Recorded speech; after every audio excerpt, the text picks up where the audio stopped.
મિત્રો, હું શાહિદ મંસૂરી તમારી સમક્ષ ફરી એકવાર ઉપસ્થિત થયો છું અને આજના સમયની અંદર દેશની અંદર જે અશાંતિનો માહોલ જે અમુક લોકો દ્વારા ફેલાવવામાં આવી રહ્યો છે તેના વિશે વાત કરવા માટે, ચર્ચા કરવા માટે આપ સમક્ષ ઉપસ્થિત થયો છું. મિત્રો, પહેલગામની અંદર જે આતંકવાદી હુમલો થયો છે અને એ આતંકવાદી હુમલામાં માસૂમ સિવિલિયન્સના જે મૃત્યુ પામ્યા છે, જે મોત થયા છે, એ ખરેખર નિંદનીય છે અને એને તમામ ભારત દેશના નાગરિકોએ તેનો વિરોધ કર્યો છે અને સખતપણે તેને વખોડી નાખ્યો છે અને માનવ સમાજ માટે ખરેખર એક કલંકરૂપ છે. જે પણ કૃત્ય, કાયરાના કૃત્ય જેને પણ કર્યું છે એ માનવ જાતિ માટે શર્મસાર કરે એવું છે. ભારત દેશની અંદર હાલમાં મુસ્લિમો પર જે જબરજસ્તી થોપવામાં, વકફ બિલનો કાનૂન જે થોપવામાં આવી રહ્યો છે એના વિરોધ પૂરજોશમાં પૂરા ભારત દેશની અંદર ચાલતા હતા અને એવા સમય પર પહેલગામનો આતંકવાદી હુમલો થવો એ પણ એક સૌથી મોટો પ્રશ્ન છે. પ્રધાનમંત્રી થોડાક સમય પહેલા કટરાની અંદર, જે કાશ્મીરમાં આવેલું છે કટરા, ત્યાંના એક કાર્યક્રમમાં જવાનું હતું ને ત્યાંનો એક કાર્યક્રમ રદ કરીને તાત્કાલિકના ધોરણે દિલ્હી પરત આવે છે અને તેના બીજા ત્રીજા દિવસે આ આતંકવાદી હુમલો થાય છે. જે સમય સૂચકતા એમ બતાવે છે કે શું ભારત સરકારના નેતાઓને પહેલેથી આ વસ્તુ ખબર હતી કે પછી જ્યાં આ હુમલો થયો, જે આમ સિવિલિયન્સ, જે નાગરિકો જે જગ્યા પર મૃત્યુ પામ્યા કે જેમને આતંકવાદીઓ દ્વારા ગોળીઓ મારવામાં આવી, તો એ વિસ્તારમાં સુરક્ષાઓ કેમ નથી? આ પણ એક પ્રશ્ન છે. દેશમાં ગુસ્સો છે, લોકોમાં ગુસ્સો છે. હાલની અંદર જે માસૂમ સિવિલિયન્સ પર ગોળીઓ ચલાવવામાં આવી, દરેક ધર્મના, દરેક જાતિના લોકોમાં જે ગુસ્સો છે, દરેક ભારતીય આજે એને સખતપણે વખોડે છે. પરંતુ મારું માનવું એવું છે, જે વકફનો મુદ્દો ચાલતો હતો ને એ મુદ્દાની અંદર જ આતંકવાદી હુમલો થવો એ પણ કંઈક અંશે વિચારવા માટે મજબૂર કરે છે. મિત્રો, આપણે જોયું હશે કે જ્યારે પણ આવા બનાવો બનતા હોય છે ત્યારે ભારત દેશની અંદર અશાંતિનો માહોલ કેટલાક અશાંતિ પ્રિય લોકો દ્વારા ઊભો કરવામાં આવી રહ્યો હોય છે અને ખાસ કરીને ભારત દેશનું મીડિયા, એ મીડિયાને તો હવે કોઈ લગામ જ નથી રહી. એ મીડિયા એ ભારત દેશનો હવે ભારત દેશના તંત્રનો ચોથો સ્તંભ રહ્યો જ નથી એમ લાગે છે. જે નેશનલાઇઝ ચેનલો છે એ નેશનલાઇઝ ચેનલો ચાટુકારિતામાંથી ઊંચી જ નથી આવતી. જે ખરેખરના બનાવ છે એ બતાવી જ નથી રહી. તો જેથી કરીને ભારત દેશના કેટલાક આવા અશાંતિ પ્રિય લોકો દ્વારા સોશિયલ મીડિયામાં અને મીડિયાની અંદર જે ખબરો કહેવડાવવાની ખબરો ચાલી રહી છે, ખાસ કરીને મુસ્લિમ વિરોધી ખબરો ચાલી રહી છે, તો ખરેખર હું એનો સખતપણે વિરોધ કરું છું. દરેક રાજ્યમાં, દરેક જિલ્લાઓમાં, દરેક શહેરોમાં, એટલે સુધી કે દરેક ગામડાઓમાં પણ મુસ્લિમ સમાજના લોકોએ આ આતંકવાદી હુમલાનો વિરોધ કર્યો છે અને તેને વખોડી નાખ્યો છે. પરંતુ કેટલાક દેશપ્રેમીનું સર્ટિફિકેટ વેચનારા લોકો મુસ્લિમ સમાજને બાણમાં લઈને, ટાર્ગેટમાં લઈને મુસ્લિમ સમાજ દેશ પ્રત્યે વફાદાર નથી તેવું સાબિત કરવા માટે કોશિશો કરી રહ્યા છે. પણ એવા લોકોને હું ખાસ જણાવું છું કે જ્યારે ભારત દેશને આઝાદ કરવાની વાત હતી ને એ સમય પર પણ સૌથી વધારે બલિદાન આપનારો સમાજ જ મુસ્લિમ સમાજ હતો. અને વિશ્વાસ ના આવતો હોય તો આજે પણ દિલ્હીના ઇન્ડિયા ગેટ પર જઈને તમે જોઈ લો, સૌથી વધારે નામ મુસ્લિમોના હશે, જે 68,000 થી 70,000 જેટલા નામ હશે 1 લાખમાંથી. તો મુસ્લિમ સમાજને ટાર્ગેટ બનાવવાનું જે કામ અમુક લોકો દ્વારા કરવામાં આવી રહ્યું છે એ ખરેખર નિંદનીય છે. અને જ્યારે આતંકવાદી હુમલો થયો તો એ જગ્યા પર સુરક્ષા કર્મીઓ ક્યાં હતા? ત્યાંની ચોકીઓ અમુક દિવસ પહેલા હટાવી લેવામાં કેમ આવી? આ બધા પણ પ્રશ્ન ઊભા થાય છે. સૌથી પહેલા હું તમને એક વાત એવી કહેવા માંગીશ કે જ્યારે 2019માં, જ્યારે 1980ની અંદર કાશ્મીરની અંદર અલગાવવાદીઓ દ્વારા જે અશાંતિનો માહોલ ઊભો કરવામાં આવ્યો અને ત્યારબાદ કાશ્મીર સ્થિર થયું જ નથી. જ્યારે 370 લાગી 2019માં, ત્યારે પણ એવું લાગતું હતું કે વાતાવરણ ગરમ રહેશે, પરંતુ સામાન્ય રહ્યું. અને સામાન્ય રહ્યા બાદ જે 2019-20 બાદ જે 2023 સુધીને 4 વર્ષમાં લગભગ 22 લાખ જેટલા પ્રવાસીઓ કાશ્મીરમાં ગયા. અને ટુરિઝમ કે ત્યાંના કાશ્મીરી મુસ્લિમોએ જે પ્રવાસીઓને સાથ સહકાર આપ્યો, કે જે પોતાના સમજીને એમની સેવાઓ કરી, એ બદલ ભારત દેશના તમામ ટુરિસ્ટો કાશ્મીર તરફ પલાયન કરવા લાગ્યા. અને કાશ્મીરની અંદર 2024માં એક જ વર્ષમાં 2.5 કરોડ જેટલા પ્રવાસીઓ ત્યાં વિઝિટ કરી. એટલે કહેવાય છે એવું કે પાછલા જે 4-5 વર્ષ ગયા એની સામે માત્ર એક જ વર્ષમાં 10% જેટલો વધારો થયો. તો આ જે વધારો છે એ ખરેખર કાશ્મીરી મુસ્લિમોની જે મહેમાન નવાજગી છે એનું કારણ છે. બાકી ભૂલ સુરક્ષા કર્મીઓ દ્વારા થઈ છે. સુરક્ષા કર્મીઓને ખરેખર દોષ આપવો જોઈએ, પરંતુ ભારતનું મીડિયા આજે હિન્દુ મુસ્લિમ કરવામાં લાગ્યું છે. દેશમાં અશાંતિનો માહોલ ફેલાવવાની કોશિશો કરી રહ્યું છે. જ્યારે રાહત ઇન્દોરી સાહેબ દ્વારા એક શેર કહેવામાં આવ્યો હતો કે સરહદો पे तनाव है क्या, जरा जांच करो, देश में चुनाव है क्या. તો આ વસ્તુ કંઈક અંશે સાચી પડતી હોય એવું લાગી રહ્યું છે. જ્યારે બિહારના અને બંગાળના જે ચુનાવ આવી રહ્યા છે, જે ચૂંટણીઓ આવી રહી છે, એને ધ્યાનમાં રાખીને પણ મોદી સાહેબે કાનપુરના પ્રોગ્રામમાં જવાનું હતું રિબિન કાપવા માટે. આતંકવાદી હુમલાના ત્રીજા દિવસે જેમને બિહારની રેલીને સંબોધન કરી અને બિહારની રેલીની અંદર સિમ્પતિ મેળવવા માટે વોટ માંગવામાં આવ્યા. તો જે લોકો ખરેખર મૃત્યુ પામેલા છે એમના પરિવારજનોની સાથે રહેવાનો સમય છે, આ વોટ માંગવાનો સમય નથી. ભાજપ સરકાર જે આજે ચૂંટણી માટે વોટ માંગવા માટે નીકળી રહી છે, એ ખરેખર દુઃખી પરિવારજનોના ખભા પર હાથ મૂકવા બરાબર છે. એને વોટ માંગવા માટે નથી હાલનો સમય. આજે પરિવારજનોની વચ્ચે જાઓ, એમનું દુઃખ વેચો. સરકારે પણ આ વસ્તુ કરવી જોઈએ, પણ ના, પોતે ભારત દેશના વડાપ્રધાન આ વસ્તુ કરી રહ્યા છે. તો આ ખરેખર માનવ સમાજ માટે નિંદનીય છે અને શર્મસાર છે. જે બનાવ બન્યો છે એને સખતપણે વખોડીએ છીએ. પાકિસ્તાનની તરફથી આતંકવાદીઓ આવ્યા, મોકલવામાં આવ્યા કે બોલાવવામાં આવ્યા, ચોકીઓ હટાવી દીધી, આમ સિવિલિયન્સ પર ગોળીઓ ચાલી. આ બધી વસ્તુ પાછળનો તથ્ય એક જ હોઈ શકે કે કાશ્મીરમાં જે વધતું જતું ટુરિઝમ છે તેને ખત્મ કરવા માટે અને દેશની અંદર ચૂંટણીઓ આવતી હોય એવી મનસાઓને જોડણી કરીને આ વસ્તુને એકબીજી ગાંઠ સાથે બાંધીને વિચારી શકાય. પરંતુ જ્યારે વાત પાકિસ્તાનની આવે છે તો પાકિસ્તાન પણ કંઈક અંશે આ બનાવ બનવામાં એનો પણ હાથ હોઈ શકે એમ 100% પુરવાર થઈ રહ્યું હોય એમ લાગે છે. કારણ એ છે કે પાકિસ્તાન અત્યારે પ્રેગ્નેન્ટ છે. ગુજરાતી ભાષામાં કહું તો એ પેટથી છે. અને ક્યારેક પણ પાકિસ્તાનનું જે બલુચિસ્તાન સ્ટેટ હતું એ અલગ દેશ બની શકે છે. તો એ બલુચિસ્તાનના મુદ્દાને પાકિસ્તાને દબાવવા માટે પણ ભારત પર આ આતંકવાદી હુમલો કર્યો હોય તેવું બની શકે. કેમ કે પાકિસ્તાનમાં 3 લોકોનું રાજ ચાલે છે. એક સરકારનું, એક આમ નાગરિકોનું જે ઇમરાન ખાનના સમર્થકો છે, અને એક છે સેનાનું. સેનાનું જોર ત્યારે દેખાય જ્યારે સેના યુદ્ધ કરે, જેના માટે ભારત દેશ ઉપર સતત શાબ્દિક હુમલાઓ કરે છે કે આતંકવાદી હુમલાઓ કરે છે, જેના દ્વારા સેના પોતાની તટસ્થગી પાકિસ્તાનમાં મોજૂદ કરાવે છે. અને પાકિસ્તાનની હાલની અંદર એની જે સમય ચાલી રહ્યો છે એ કટોરો લઈને ભીખ માંગવાનો સમય ચાલી રહ્યો છે. તો આવા સમયમાં દેશને ચલાવવા માટે, પબ્લિકને ડાયવર્ટ કરવા, એનું માઇન્ડ ડાયવર્ટ કરવા માટે, જે બેરોજગારીથી માઇન્ડ ડાયવર્ટ કરવા માટે પણ આ હુમલો કરાયો હોય તેવું કંઈક અંશે વિચારી શકાય. જ્યારે 2019ની પહેલા કાશ્મીરની અંદર ટુરિઝમ ઓછું હતું, ત્યારે ત્યાંના નવયુવાનો જે હતા એ આતંકવાદીઓને બોર્ડર ક્રોસ કરવા માટે મદદ માટે 5,000 રૂપિયા, 10,000 રૂપિયા જેટલી જમા રાશિ લેતા હોય એવું આપણે પહેલા સાંભળ્યું છે.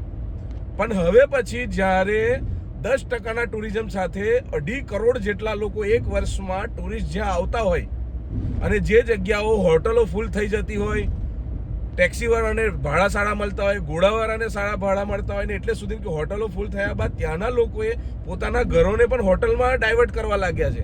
1 કમરો 2 કમરા પણ હોટલમાં ડાયવર્ટ કરવા લાગ્યા છે. તો આટલી સારી રોજગારી ચાલતી હોય તો પછી આતંકવાદીઓને હવે બોર્ડર ક્રોસ કરવા માટે કાશ્મીરી યુવાનો મદદ કરતા ન હોય કે જેથી કરીને હવે બેરોજગારીનો શિકાર કાશ્મીરીના યુવાનો થતા નથી, જેથી કરી આતંકવાદીઓ આ પોતાની મનસાઓ પૂરી પાડવા માટે આ કાશ્મીરી જે ટુરિઝમ છે એને ખતમ કરીને ફરીથી કાશ્મીરી લોકોને બેરોજગાર બનાવીને અવળા ધંધે લગાડવા માટેની આ ચાલ હોય એવું પણ લાગી રહ્યું છે કે જેથી કરીને કાશ્મીરી લોકો અવળા ધંધે લાગે ને ફરી ભારત દેશમાં અશાંતિ ફેલાય અને પાકિસ્તાનની જે મનસા છે એ મનસાઓને પૂરી કરવા માટે પણ આ ષડયંત્ર રચ્યું હોય એવું લાગે છે.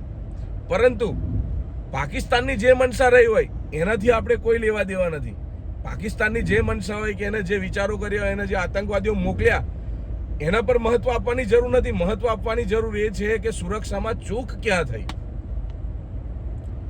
જે સુરક્ષાની અંદર ચૂક થઈ છે એ ખરેખર ભારતીયોની છાતી પર ને ભારતીયોના કપાળ ઉપર ગોળીઓ ચાલી છે. દેશની સુરક્ષા એજન્સી કેન્દ્રની અંદર હાલને કેન્દ્રના હાથમાં છે. કાશ્મીરનું ગૃહ ખાતું એ પણ કેન્દ્રની અંદર છે, કેમ કે કાશ્મીરને સંપૂર્ણ રાજ્યનો દરજ્જો નથી. જેથી કરીને આ ચોકીઓની અંદરથી આતંકવાદીઓ અંદર આયા, એકદમ ઠંડા કલેજે. લોક કહેવત છે કે નામ પૂછ્યું, મજહબ પૂછ્યો, પછી ગોળીઓ ચલાવી. તો આ બધી વસ્તુઓ કંઈ હજમ થાય એવી લાગતી નથી, કેમ કે આટલો બધો સમય સુધી સુરક્ષા કર્મીઓનું ન હોવું એ એક રાજકીય ષડયંત્ર હોય તેવી પણ લોકવાયકાઓ ચાલી રહી છે. અને એને જોડી બી શકાય છે કે હા, આ વસ્તુ સુરક્ષા કર્મીઓની ભૂલના કારણે જ થઈ છે. પરંતુ ભારત દેશનું મીડિયા એ સંપૂર્ણ રીતે ભારત દેશના મુસ્લિમોને બદનામ કરવા માટે એક બાજુથી લાગી ગયું છે. અને દેશની અંદર અશાંતિ ફેલાવવામાં સૌથી મોટો હાથ ભારત દેશની જે નેશનલાઇઝ ચેનલો છે, જે મીડિયા છે, એ મીડિયાનો હોય તેવું અત્યારના સમયમાં ચોખ્ખું દેખાઈ આવે છે. તો મારું કહેવું છે કે દેશની એકતાને, અખંડતાને જાળવી રાખવા માટે ભારત દેશના તમામ સમુદાયોને ભેગું રહેવું હાલના સમયમાં ખૂબ જરૂરી છે. કેટલાક લોકો પોતાના રાજકીય રોટલા શેકવા માટે, પોતાની મનસાઓ પૂરી કરવા માટે, પોતાના રાજકારણને ટકાવી રાખવા માટે આ બનાવને એકબીજાના સમાજ સાથે, એકબીજા ધર્મ સાથે એને ગણિતને ગણાવે છે. પરંતુ દેશના નાગરિકોને આ વસ્તુ સમજવી જોઈએ અને પરસ્પર ઝઘડા ના થાય, દેશમાં શાંતિ ના ફેલાય તેવા પણ આપણે કાર્યો કરવા જોઈએ. દેશમાં જે પ્રમાણે હાલ વકફ બિલ કે જેને ભારત સરકાર દ્વારા મુસ્લિમોની નારાજગી હોવા છતાં પણ મુસ્લિમોના માથે થોપી દેવામાં આવ્યું છે અને મુસ્લિમો ઠેર ઠેર જેનો વિરોધ કરી રહ્યા છે, તો આ વિષય પરથી ડાયવર્ટ કરવા માટે પણ ભારત સરકારે ઘણા બધા એવા આ આતંકવાદી હુમલાની અંદર પોતાના રોટલા શેકી લીધા હોય તેમ ચોખ્ખું દેખાઈ આવે છે. કેમ કે મુસ્લિમ સમાજની માંગ છે કે વકફ બિલની અમારે કોઈ જરૂર નથી. વકફ બિલમાં જે ઉલ્લેખ કર્યા છે એ અમને મંજૂર પણ નથી, કે જેથી કરીને તમે વકફનો જે મુદ્દો છે એને પાછો ખેંચી લો અને એને 8 એપ્રિલના દિવસે કેન્દ્રમાં સાંસદમાંથી એને પાસ કરાવવામાં આવ્યું, રાજ્યસભામાંથી પણ પાસ કરવામાં આવ્યું અને ત્યારબાદ એને રાષ્ટ્રપતિની મંજૂરી પણ મળી ગઈ. કોઈ બિલ એવું બનતું નથી કે જે આટલી બધી સ્પીડની અંદર તૈયાર થઈ જતું હોય. 10-15 વર્ષથી કેટલાક બિલો અત્યારે પણ લટકે છે કે જે સંસદમાંથી પાસ નથી થતા, પસાર નથી થતા. પણ આ કેવું બિલ હશે મુસ્લિમોનું વિરોધનું કે જે ફટાફટ તૈયાર થઈ ગયું? તો જેને પ્રી પ્લાનિંગ કહી શકાય ભાજપ સરકાર દ્વારા, કે મુસ્લિમોના વિરુદ્ધની અંદર પ્રી પ્લાનિંગ કરીને આ જે બિલ પસાર થયું છે એ મુસ્લિમોના વિરોધમાં, મુસ્લિમ લોકોને પ્રતાડિત કરવા માટે, દુઃખી કરવા માટે આ બિલ પસાર કરવામાં આવ્યું છે. જેથી કરીને મુસ્લિમ સમાજ આવેશમાં આવીને કોઈ ખોટા પગલાં ભરે અને મુસ્લિમ સમાજને બદનામ કરીને પોતાના રાજકીય રોટલા શેકીને ચૂંટણીઓ જીતવાની તેમની મનસાઓ પૂરી પાડે. પરંતુ હવે ભારત દેશનો મુસ્લિમ સમાજ જાગી ગયો છે અને શાંતિપૂર્ણ રીતે દરેક જિલ્લાઓમાં કલેક્ટર સાહેબને પોતાના આવેદનપત્રો આપી રહ્યા છે અને દરેક જિલ્લાઓમાં, દરેક તાલુકામાં, એટલે સુધી કે ગામડાઓના લોકો પણ શાંતિપ્રિય રીતે આંદોલનો કરીને પોતાનો વિરોધ દર્શાવી રહ્યા છે. જ્યારે વકફમાં કહેવામાં આવ્યું હતું શરૂઆતી તબક્કાની અંદર કે ભારત દેશની આર્મી, ત્યારબાદ ભારત દેશનું રેલવે અને ત્યારબાદ ત્રીજા નંબર પર ભારત દેશનું વકફ બોર્ડ પાસે સૌથી વધુ 9 લાખ કરોડ રૂપિયાની પ્રોપર્ટી હોય એવા ડેટા બહાર પાડવામાં આવ્યા હતા. અને જ્યારે ગત સમયની અંદર ભારત દેશની અંદર મસ્જિદોની નીચેથી મંદિરો શોધવા માટે એક ઝુંબેશ ચાલી હતી અને દેશની શાંતિ દોહડાઈ પણ ગઈ હતી કે જેના કારણે એક મુસ્લિમ વર્ગ છે નારાજ રહ્યો હતો. તો આ વર્ગને જે ઉશ્કેરણીજનક શબ્દો હતા એ ઉશ્કેરણીજનક શબ્દો કહીને હવે પછી વકફનું બિલ લાવીને પોતાની મનસાઓ પૂરી પાડવા માટે આ બિલ રજૂ કરવામાં આવ્યું અને જેના કારણે આ બિલ પાસ થવાથી સીધી જે પ્રોપર્ટી ધારશે સરકાર એ પ્રોપર્ટી સીધી લઈ લેશે. મસ્જિદ નીચે ખોદવું હશે, મદ્રસા નીચે ખોદવું હશે, ઈદગાહ નીચે ખોદશે કે પછી કબ્રસ્તાન નીચે ખોદશે, પણ પોતાની મનસા મુજબ જે જગ્યા પર પોતાની પ્રોપર્ટી જોઈતી હશે એ પ્રોપર્ટીઓ વકફ પાસેથી લઈને સરકાર પોતાના હસ્તક કરશે અને ત્યારબાદ મળતિયાઓ ઉદ્યોગપતિઓ જે પોતાને ભાજપ પાર્ટીને વધારે ફંડ આપે છે તો એ ઉદ્યોગપતિઓને એ મિલકતો સીધી આપી દેશે, જે ખરેખર ખોટું છે. 9 લાખ કરોડ રૂપિયાની પ્રોપર્ટી સાથે વકફ બોર્ડ જો ભારત દેશમાં ત્રીજા નંબર પર આવતું હોય તો સરકારે એ વિષય પર પણ ધ્યાન આપવાની જરૂર છે કે સાઉથમાં આવેલું લક્ષ્મીપતિ બાલાજીનું મંદિર,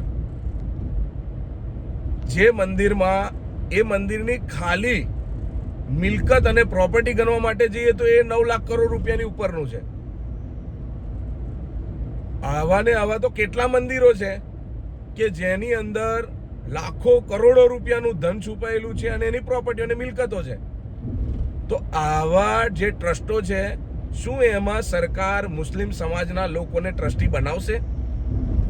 અને નહીં બનાવે તો પછી વકફનો જે હાલનો જે મુદ્દો ચાલી રહ્યો છે તેમાં ગેર મુસ્લિમને જગ્યા કેમ આપવામાં આવે એ મુસ્લિમ સમાજને કોઈ પણ કારણે મંજૂર નથી.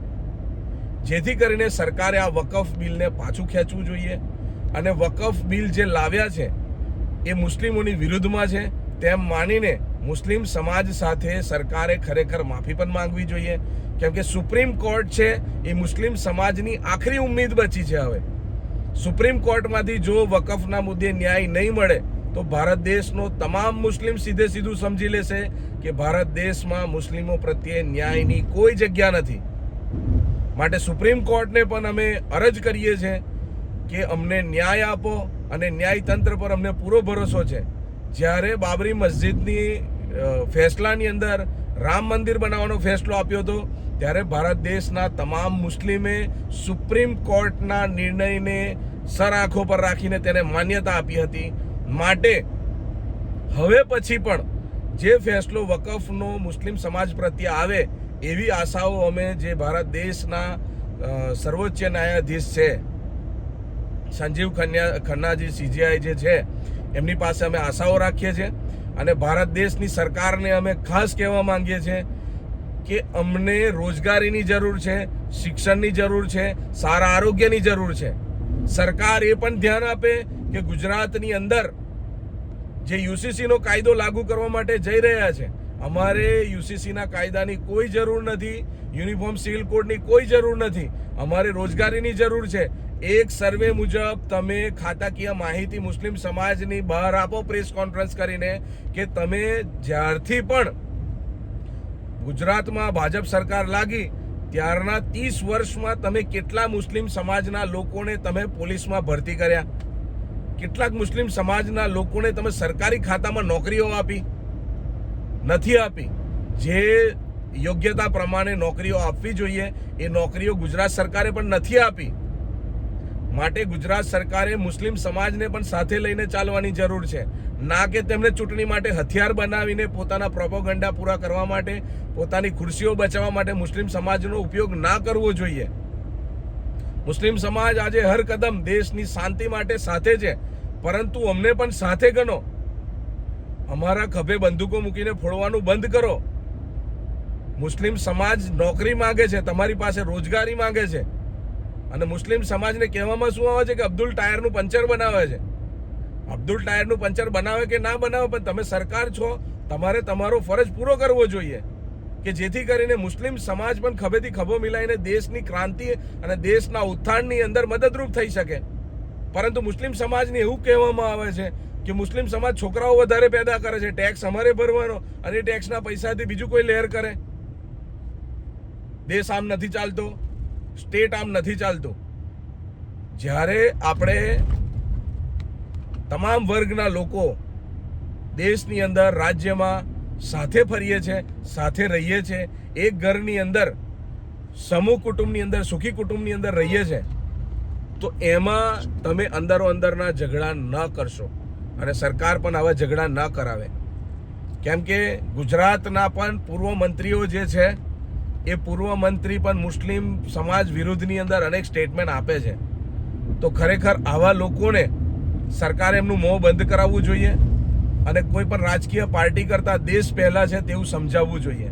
પોતાના રાજકીય રોટલા શેકવા માટે મુસ્લિમ સમાજની વિરુદ્ધમાં અનાપ શનાપ બકવાસ કરીને પોતાની ખુરશીઓ હાસિલ કરી લે છે અને પછી સમાજને ગેરમાર્ગે દોરે છે, દેશને ગેરમાર્ગે દોરે છે. તો આવા લોકોથી આપણે બચવું જોઈએ. જ્યારે ગુજરાતની અંદર અને ભારત દેશની અંદર મુસ્લિમોની અલ્પસંખ્યકોના જે બજેટ હતા એ બજેટમાં કપાત મૂકી દેવામાં આવી છે. એ બજેટને ફરી પાછું ચાલુ કરવામાં આવે. મૌલાના આઝાદ જે ફાઉન્ડેશન છે એને પણ ફરી ચાલુ કરવામાં આવે. ભારત દેશના માઇનોરિટી જે અલ્પસંખ્યક વિભાગ બોર્ડ જે છે તેનું બજેટ જે હાલની અંદર કાપીને એ બજેટને માત્ર 25% કરી દેવામાં આવ્યું છે. આ વસ્તુ પર કોઈ પણ મુસ્લિમનું ધ્યાન નથી. તો દરેક મુસ્લિમે આ વિષય પર ધ્યાન આપવું જોઈએ અને આ બજેટને ફરી પાછું 100% સરકાર કરે એવી પણ માંગ કરવી જોઈએ. દરેક સમાજ પાસે ગુજરાતની અંદર અનામત છે. બક્ષીપંચ સમાજ પાસે છે, એસસી સમાજ પાસે છે, એસટી સમાજ પાસે પણ છે. તો જેથી કરીને ગુજરાત સરકાર પણ આવનારા સમયમાં મુસ્લિમોને અનામત આપે એવી પણ ઝુંબેશ ઉપાડવામાં આવશે. જેથી કરીને આપ સરકાર તમામ વર્ગોને સાથે લઈને ચાલો એવી અમે આશા વ્યક્ત કરીએ છીએ. દેશના પહેલગામની અંદર જે આતંકવાદી હુમલો થયો તેને હું શાહિદ મંસૂરી સખતપણે વખોડું છું અને દેશમાં આવી બનાવ ન બને તે માટે સરકારને અપીલ કરું છું. સુરક્ષા દેશની વધારવામાં આવે અને કાશ્મીરની અંદર વધારે ટુરિસ્ટ જાય અને કાશ્મીરના લોકો વધારે ખુશ થાય અને રોજગારી તેમને મળી રહે, જેથી કરીને આડાઅવળા ભટકાય નહીં અને દેશનું જે અંગ છે કાશ્મીર એ હંમેશાના માટે ભારત દેશની અંદર ખુશહાલીથી આ રીતે જ રહે અને ત્યાંના લોકો જે અત્યારે હાલના સમયમાં ગર્વથી કહે છે કે અમે હિન્દુસ્તાની છે એ શબ્દ પણ બરકરાર રહે અને દરેકના દિલની અંદર દેશ પ્રત્યે મોહબ્બત અને લાગણીઓ જાગી રહે એવી પણ સરકારે આગળના સમયમાં કામો કરવા જોઈએ એવી પણ આશાઓ રાખું છું. અને ભારત દેશનું કાશ્મીર એ અંગ છે એ જળવાઈ રહે અને જે પીઓકે પણ કાશ્મીરનું અંગ છે એને પણ ફરી પાછું ભારત દેશમાં લાવવામાં આવે એવી અમે માંગ કરીએ છીએ. સાથે સાથે સરકારે જે વકફ બિલ મુસ્લિમો પર થોપી દીધું છે એ વકફ બિલને પાછું લેવા માટે પણ અમારી માંગ છે અને જે યુસીસીનો કાયદો જે ગુજરાત સરકાર દ્વારા લાવવામાં આવી રહ્યો છે એ કાયદાને પણ રદ કરવામાં આવે એવી અમારી માંગ છે. શાહિદ મંસૂરી, અસ્સલામુ અલૈકુમ.